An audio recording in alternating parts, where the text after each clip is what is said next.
Assalomu alaykum aziz qadrdonlar, hurmatli aka ukalar, yaxshimisizlar, charchamayapsizlarmi? Bir qiziq mulohaza bilan ertalabdan sizlarni qarshilarga chiqib turibman. Qiziq mulohaza shu. Bugun mavzu qisqaroq bo'lsa-da, Chat GPT. Hozirgi kunda sun'iy intellekt juda ommalashib boryapti, takomillashib boryapti. Chat GPT'ning sistemasi butun dunyodagi ma'lumotlar bazasiga bog'liq bo'lgan sun'iy intellekt, sun'iy aql sifatida faoliyat yuritadi va bilamizki, boshida biznes turadi, pul ishlashadi. Chat GPT'ni masalan oylik to'lovlari bor, yillik to'lovlari bor. Yanada mukammalroq ishlayman desangiz, qimmatroq $200 to'lovlari ham bor. Va Chat GPT chiqqandan keyin masalan bizni sohamiz diniy masalalar, diniy mavzularda dangasalik qilib yurgan, o'zi shunda ham kitob o'qish xohlamagan yoki domlalarni, imomlarni gaplarini olgisi kelmay g'ashi kelib yuradigan ba'zi odamlarga go'yoki Chat GPT haligi Imom Mahdi vazifasini o'tadi. Majoziy ma'noda aytganda. Ular endi domlalardan so'rab, ulardan bir masala o'rganishga kibri yo'l qo'ymaydi-yu. Domla bir gapni gapirsa, deydi saroy mulla deydi-yu. Chat GPT chiqib qoldi-da, ularga haligi tanga topgan gadoydek ko'rmaganlik ko'rgani qursin degandek, ana Chat GPT'dan so'rash kerak deyishi boshlashdi. Do'stlar, Chat GPT biznes g'oya hisoblanadi. U sizga ma'lumotlarni topib berishi mumkin, lekin u ma'lumotlarni siz tekshira oladigan qobiliyatga ega bo'lmasangiz, Chat GPT siz so'ragan mavzuga moyil qilib javob beradi. Siz xohlagan narsani topib berishga harakat qiladi. Xohlasangiz sinab ko'ramiz. Chat GPT bilan gaplashib ko'ramiz. Mana men ochyapman Chat GPTni. Salom Chat GPT, o'zbekcha gaplashamiz. Salom, albatta, o'zbekcha gaplashamiz. Nima yordam kerak? Husning gullito bo'ldi jahon mulkida paydo, ey sho'xi parizot. Shu mustahzotning birinchi misrasi bu. Bu mustahzot kimga tegishli va sen buni davom ettir. Bu misra bilan boshlanadigan mustahzatning muallifi Gulom Ali Cho'kar ushbu asarda sevgi va uning azoblari haqida chuqur fikrlar bayon etilgan. To'liq davomini taqdim etish uchun muallifi huquqlarini hisobga olish zarur, lekin qisqacha mazmunni aytib berishim mumkin. To'liq davomini aytmasang ham ikkinchi misrasini aytib ber.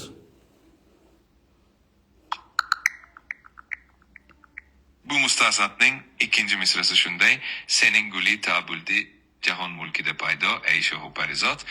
Bu misrada shohning go'zalligi va uning dunyodagi o'rnini tasvirlaydi. Tan berdim, qoyil. Zo'r topasan-da Chat GPT. Rahmat. Juda xursand bo'ldim. Agar yana biror savolingiz yoki mavzu bo'lsa, bemalol aytavering. Erkin Vohidovni ey go'zal, so'zlari asal, sensiz menga o'lim afzal degan she'ri bor. Ana shu she'rida Erkin Vohidov nimani ifoda qilmoqchi? Erkin Vohidov deganda aslında uning nomi tilga olinyapti va u san'at olamida o'ziga xos yirik shaxs ekanini ta'kidlash uchun ishlatilgan. Ya'ni bu so'zlar orqali uning ijodi va shaxsiyati ulug'lanmoqda. Bu shuningdek uning so'zlari va ijodi orqali insonlar uchun qandaydir katta ahamiyatga ega ekanini anglatadi. Abdulla Oripning ham zo'r she'ri bor. Shu she'rda juda ko'p ma'nolarni ifoda qilgan. Shuni ma'nolarni keltirib bersang. Boqqa kirsam maylimi, gullar tersam maylimi, yaxshisi yo'qol hammang, ey yaramaslar. Abdulla Orip she'ri bu. Shuni menga ta'riflab ber, ma'nosini aytib ber. Abdulla Orip bin Xonning bu she'rida u aslında muhabbat ve go'zallikni ta'riflaydi. Baxtga kirsam maylimmi, gullar desam maylimmi degan so'zlar orqali u sevgan insonning go'zalligi va uning oldida bo'lishining o'zi unga bir xursandchilik, bir ma'no bag'ishlaydi. Yaxshisi yo'qol ham yaramaslar degan esa uning sevgisi va his tuyg'ulari hech narsa bilan taqqoslanmaydigan juda chuqur ekanini ko'rsatadi. Endi Navoiy haqida gaplashsak, Navoiy ham juda falsafiy shoir bo'lgan. Navoiyning bir she'ri bor. O'rningdan tur yaramas, SSRni ag'dargin. Mana shu she'rini ta'riflab ber Navoiyni. Alisher Navoiyning bu misrasi juda chuqur ma'noga ega. O'rnidan tur yaramas deganda insonning o'z joyidan turib o'zini yaxshilashi, o'z ustida ishlashi kerakligini ta'kidlaydi. Eserni ag'dargin degani esa inson o'zining ichki dunyosini tekshirishi, o'z xatolarni anglab, ularni tuzatish kerakligini bildiradi. Navoiy bu misrada insonni o'zini doim takomillashtirishga chaqiradi. Rahmat, seni javoblaring juda ilmiy va men qoyil qolaman har doim. SSRni ag'darishlikda Navoiy revolyutsioner sifatida qanday rol o'ynagan? Odamlarni ko'chaga olib chiqishda, mitinglar qilishda, Navoiyning nutqidan ta'sirlangan xalq qanday natijalarga erishgan?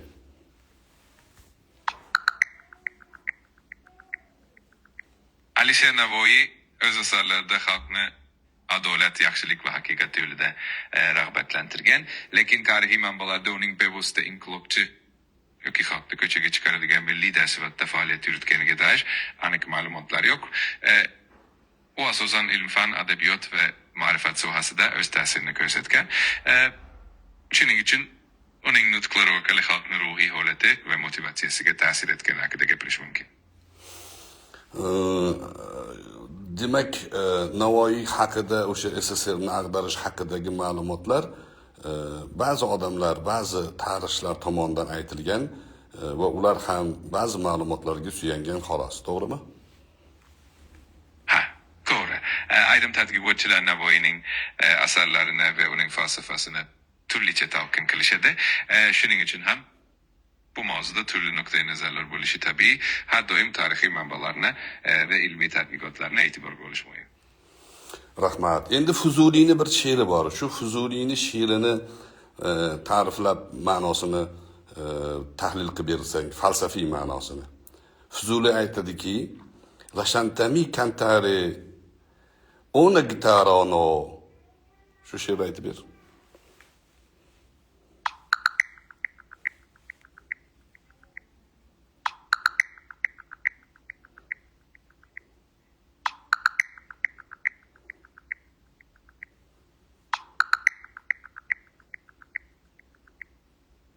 Görünüşe göre Budizm ile ilgili detaylı bilgi bulmak biraz zor oldu. Ama genel olarak Türkçe'ye o'tib ketding, toming ketib qoldi. O'zbekcha gaplash men bilan. Hop, uzr, albatta o'zbekcha gaplashaman. Fuzuli asarlarida doimo muhabbat, inson qalbi va dunyoning o'zgaruvchanligi haqida chuqur falsafiy ma'nolarni bayon qiladi. Agar aniq bir misrasi yoki she'rni aytib bersangiz, uning ma'nosini anada chuqurroq tahlil qilib beraman.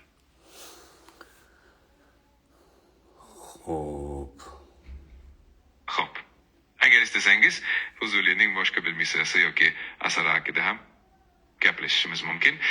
Hatto yordam berishga tayyorman. Ma'qul, endi adabiyotdan diniy sohaga o'tsak. Diniy sohada juda ko'p sendan savollar so'rashadi. Sen diniy sohalarda bergan javoblaring 100% to'g'ri bo'lishi mumkinmi? Ya xato qilish ehtimoling ham bormi? Har doim aniq va ishonchli ma'lumot berishga harakat qilaman, lekin din mavzularida ham xatolik bo'lishi mumkin, chunki bu juda nozik va murakkab soha. Shuning uchun doim qo'shimcha tekshiruv o'tkazish va ishonchli manbalarga tayanish tavsiya etiladi. Agar biror savol bo'lsa, bemalol so'rashingiz mumkin. Diniy sohalarda sendan so'rashganda ehtimol xato qilganing sababli o'sha xatoni to'g'ri deb o'ylab bir inson iymondan chiqib qolish xavfi bormi? bu kabi nozik ve muhim masalalarda ehtiyotkorlik juda zarur. Men har doim aniq va ishonchli ma'lumot berishga harakat qilaman. Lekin diniy masalalarda ham doimo qo'shimcha manbalarga murojaat qilish, ishonchli ulamolardan maslahat olish tavsiya etiladi. Shunda xatoliklar kamayadi va har doim ishonchli bo'ladi. Yana nimani isbotlash kerak? ChatGPT biznes proyekt birodarlar. Bu ChatGPT'dan dizayn yo'nalishida gap-yo foydalaning. Ma'lumotlarni sanasi to'g'risida gap-yo foydalaning. Bundan savol berayotganingizda Navoiy SSRni ag'darganmi desangiz, ba'zi manbalarda aytgan deb ketaveradi. Og'zimga kelgan bitta she'rni gapirib, boqqa kirsam maylimi, gullar tersam maylimi, Erkin Vohidov aytgan desam, ha, zo'r she'r gapirgan deb ta'riflayapti. Eng xatarlisi diniy mavzularda xato qilishim mumkin deyapti.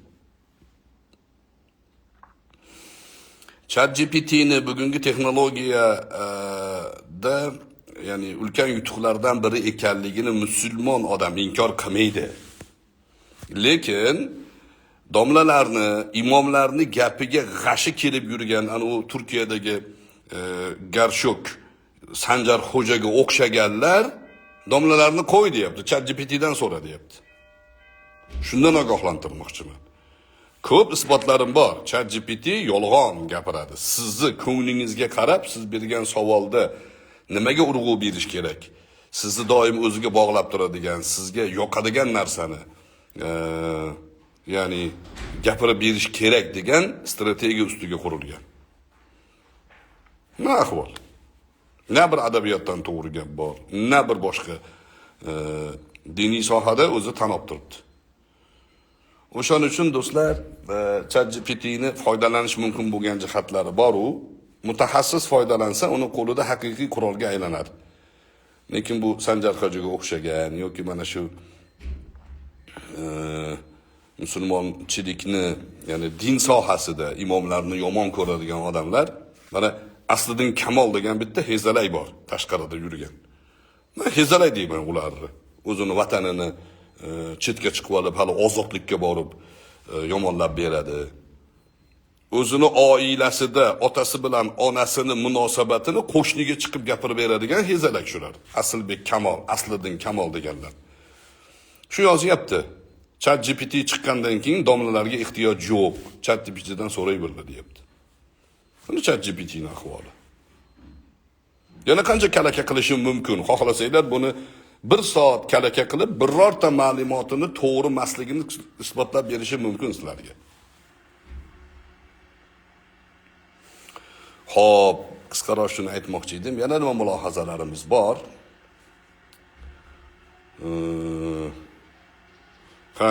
Qora pul imperiyasi degan kitobimiz yana qaytadan nashr qilindi. Birinchi nashr talamash bo'lib ketdi. Bugun shuni gurungi podkast deysizlar sizlar. Biz gurung deymiz. Kitobxon degan bir gurung tashkil qilyapmiz. Undan tashqari talabalarga madrasalarda o'qiydigan talabalarga ajoyib manba tarjima qilingan. Talabalarda ko'pincha pul bo'lmaydi, kam bo'ladi va o'sha talabalarni tanishlari, boy odamlar, qo'lida imkoniyati bor odamlarga tavsiya. Kitob do'konlaridan, to'g'rirog'i Hilol nashrdan borib so'ranglar. Imom Maturidiyning Ta'vilot Ahli Sunna degan kitobi tarjima qilingan. Menimcha hozir taxminan 20 pora tarjima qilingan. Shuni olib talabalarga olib beringlar. Eng yaxshi xayriyalardan hisoblanadi. Ta'vilotni omma xalq o'qiydigan ommabop kitob emas u. Ta'vilot Imom Maturidiyni taxassusi u. Abul Mu'in al-Nasafi aytganki, yer yuzida bunga o'xshagan kitob yo'q degan. Ya'ni Qur'on tafsiri borasida, Qur'onga sharh aytish borasida bunga o'xshagan kitob yo'q degan. Imom Maturidiyni mutlaq aqidasi, ahli sunnani mutlaq aqidasini himoya qilgan. Ham matn, ham falsafiy, ham aqliy ma'noda. Imom Maturidiyga tuhmat qilgan mana Bahrom Bakidovga o'xshagan besunnatlar bir qancha muddat Imom Maturidiyni orqasiga berkinib ana oy yorilmagan, Imom Maturidiy ham shunaqa degan deb keldi. Bizni qo'limizda, ya'ni omma xalqni qo'lida Imom Maturidiy rahimahullohni o'zbekcha tarjima qilingan kitobi bo'lmagani uchun tekshirish imkoniyati yo'q odamlarda. O'sha sababdan odamlar o'shanga ishonib yuribdi. Ya'ni ba'zi soddadan ko'ra pastroq, ahmoqlikdan ko'ra sal teparoqdagi odamlar shu Bahromga o'xshagan bitta shilpindiriqqa ishonib yuribdi. Imom Maturidiy aytgan ekan deb. Men chiqib bo'yniga qo'yib berdim. Imom Maturidiy qayerda aytgan? Qani o'qib ber. Imom Maturidiy oyni yorilgan degan bo'lsa, men Imom Maturidiyga ham ishonmayman deydi. Sendan kimga ishonishing so'ralmayapti. O shilpindiriq. Sendan Imom Maturidiy oyni yorilmagan degan gapingga dalil so'ralyapti. Dalil. Kitobni olib o'qiyapmiz. U gap Imom Maturidiyning emas, Imom Maturidiy raddiya bergan odamning gapi bo'lib chiqyapti. Shuning uchun shu kitobni boy odamlar olinglar, 10ta jild qilib olib talabalarga tarqatinglar, juda savob bo'ladi. Chunki bundan hozirgi davr boshlanayotgan davr, erkin fikr davri boshlangani uchun ahli sunnaga tosh otishlar ko'payadi. Talabalarimiz ularga qarshi raddiya uchun aynan mana shu ta'vilot ahli sunna kitobidan xabardor bo'lishlari kerak. Asl matn eski, ya'ni og'ir tilda yozilgan, uni tarjima qilib ulamolarimiz maydonga qo'yishyapti. Ularning xizmatiga alohida tashakkur. Sizlar ham bizlar ham yelkadosh bo'lib shu xizmatga ya'ni yordamchi bo'lib yonma-yon turishimiz kerak.